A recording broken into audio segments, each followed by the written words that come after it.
আজকে একেবারে স্টুডেন্ট বাজেটের মধ্যে অ্যামেজিং একটা ময়শ্চারাইজারের রিভিউ শেয়ার করবো আপনাদের সাথে। আর সেটা হচ্ছে ডাবর হ্যালুরনিক অ্যাসিড ময়শ্চারাইজার।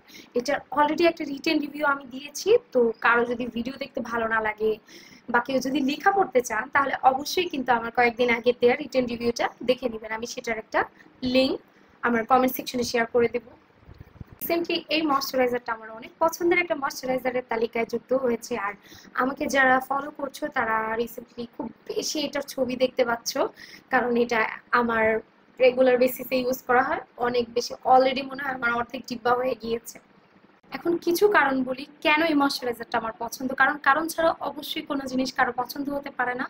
এই ময়শ্চারাইজারটা আমার পছন্দ হওয়ার একটা খুব বিশেষ কারণ সেটা হচ্ছে এটার টেক্সচার। এটার টেক্সচারটা আমি আপনাদেরকে একটু দেখাই।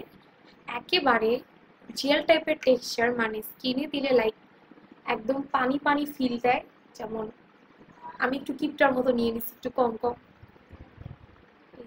দেখেন আমি একদম পানি পানি স্কিনে দিলে, কিন্তু স্কিনে দিলে খুব সুন্দর আপনার একটা স্কিনে ফিল দেয়।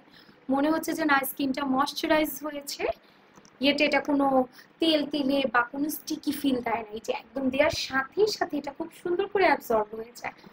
আর সবচেয়ে মজার ব্যাপার হচ্ছে এটার ইনগ্রিডিয়েন্ট লিস্ট। প্রাইস কম অনুযায়ী আমি এটার ইনগ্রিডিয়েন্ট লিস্টটাও ভালো পাবো, এটা আমার এক্সপেকটেশনের বাইরেই ছিল। এটার ইনগ্রিডিয়েন্ট লিস্টে আছে হাইলোরনিক অ্যাসিড, নায়াসিনামাইড, প্যান্থানল। আর এই ময়শ্চারাইজারটা আমার পছন্দের লিস্টে যাওয়ার আরও একটা কারণ সেটা হচ্ছে এটা স্টুডেন্ট বাজেট ফ্রেন্ডলি, প্লাস এটা আপনি পেয়ে যাচ্ছেন 100 ml এর হিউজ একটা কোয়ান্টিটিতে, আর যেটা অনেক দিন পর্যন্ত যাবে আপনি একা ইউজ করলে। তবে একটা কথা না বললেই না, সেটা হচ্ছে এই ময়শ্চারাইজারে কিন্তু ফ্রেগ্রেন্স আছে। আপনার যদি ফ্রেগ্রেন্সের প্রবলেম থেকে থাকে তাহলে এটা প্যাচ টেস্ট করেই ব্যবহার করবেন। আর ডাবর এই ময়শ্চারাইজারটা কিন্তু আপনারা একদম ডিসকাউন্ট প্রাইসে অর্ডিনারি পেজে পেয়ে যাবেন। আমি ওনাদের পেজ লিঙ্ক আমার কমেন্ট সেকশনে দিয়ে দেবো।